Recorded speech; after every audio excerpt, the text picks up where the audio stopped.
En el nombre del Padre, del Hijo y del Espíritu Santo. Amén. Sean todos bienvenidos a Pater Noster. Te saluda tu hermano José Manuel Gutiérrez. Ayer estaba en una red social, me voy a ahorrar el nombre, y en esa red social vi una imagen y hacía una pregunta. Si Dios perdona todo, ¿por qué no perdonó a Eva?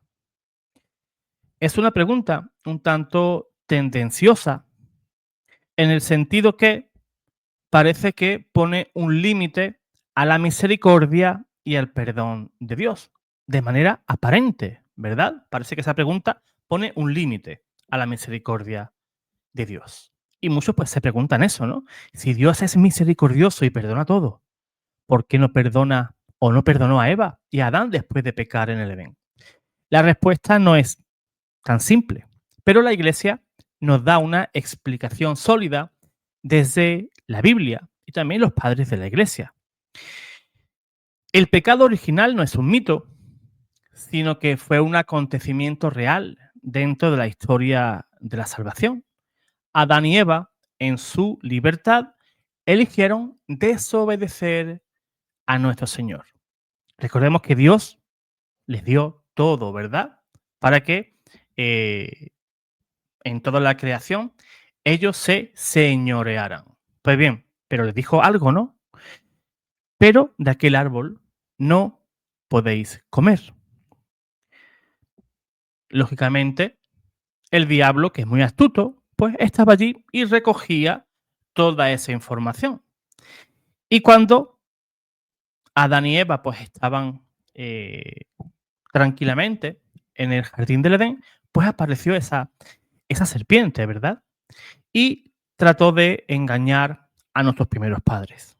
Engañó a Eva y le hizo serias preguntas, ¿verdad? Varias preguntas a Eva, como ¿por qué Dios os prohíbe eso? ¿No sabéis que cuando probéis de esa fruta seréis como Dios? Esa es una de las mentiras, ¿no? Que le dijo Satanás. Y Eva, cayó en desobediencia y, por tanto, por esa desobediencia, dice el libro de Sabiduría que por la envidia de Satanás entró la muerte al mundo. La muerte no la quería Dios para el hombre. Y a partir de ahí, ¿verdad? Ellos tuvieron esa libertad. Y entonces nos metieron en un serio problema. Dios respeta profundamente la libertad humana, lógicamente. Y perdonar no significa anular las consecuencias de una decisión libre. En filosofía moral, el acto libre genera efectos que no desaparecen mágicamente, incluso si hay reconciliación. Lejos de ser una condena definitiva, la salida del Edén fue un acto de misericordia pedagógica.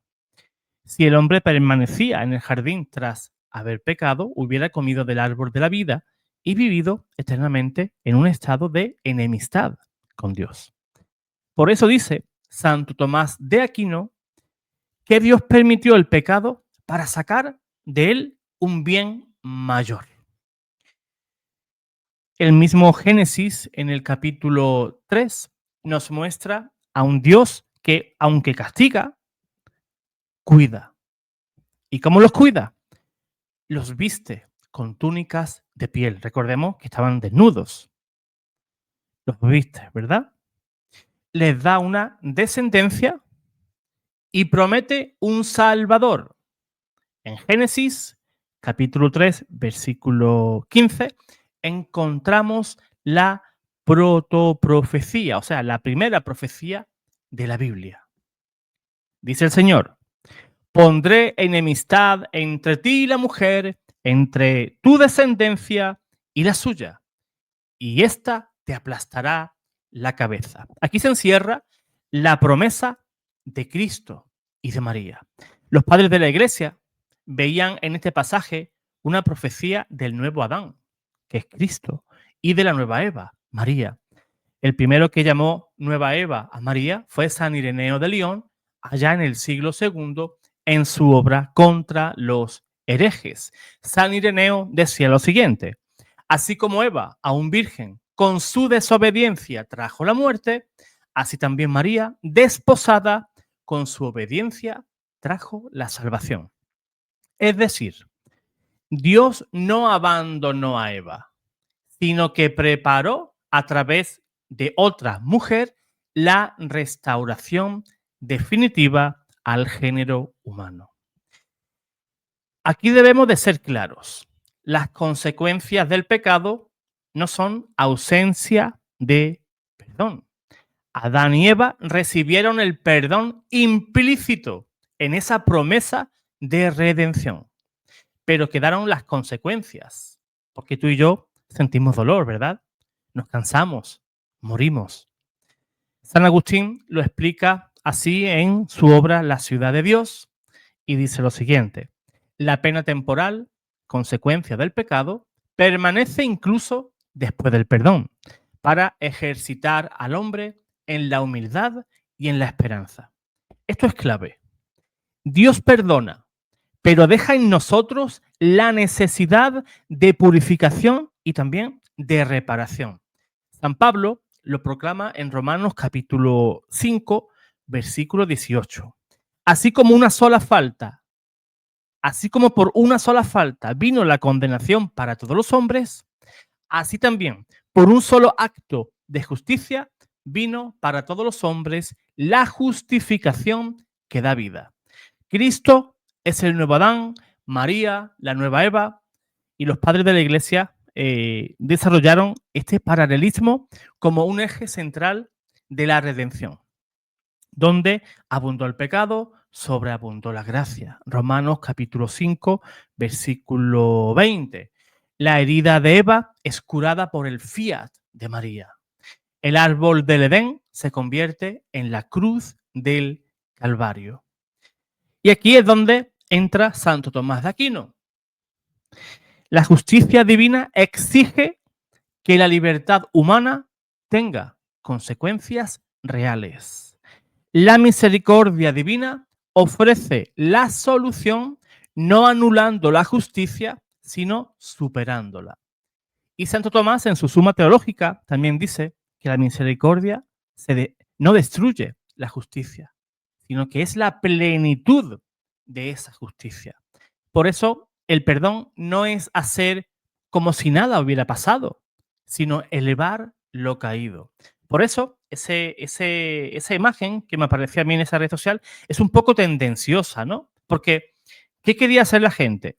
Que Eva, pues, cayera en la trampa del demonio, y la gente piensa, no, en ese mismo instante, pues, Dios debería de haber perdonado a Eva. Pero recordemos, el perdón no es algo inmediato, sino que el perdón es algo que necesita de un proceso.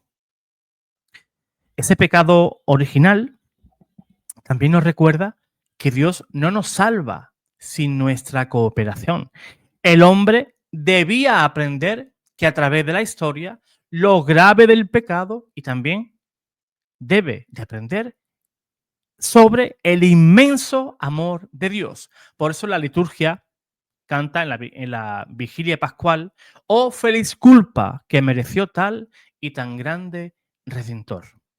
No se trata de que el pecado fuera algo bueno, sino de que Dios sacó de él un bien infinitamente mayor, la salvación en Cristo Jesús. Entonces, la idea de que Dios no perdonó a Eva es un error. Dios sí la perdonó, pero el perdón se concretó en la promesa de redención. Eva no fue excluida de la misericordia de Dios, sino que a través de su descendencia vino la salvación. En María, la nueva Eva, y en Cristo, el nuevo Adán, toda la humanidad quedó reconciliada. En definitiva, Dios perdona, pero no borra la libertad ni tampoco borra las consecuencias. El perdón de Eva se cumplió en la cruz de Cristo, donde la justicia y también la misericordia se abrazaron para siempre. Me alegro de haber dado respuesta a esta inquietud porque vi comentarios de personas que parecían bastante confundidos con ese asunto y espero haber aclarado pues, ese punto pues, a través de este programa. Hermano, comparte este video, dale like, si eres nuevo, suscríbete, porque así, pues entre todos, pues lograremos ir aprendiendo más sobre nuestra fe católica. Dios te guarde, Dios te bendiga.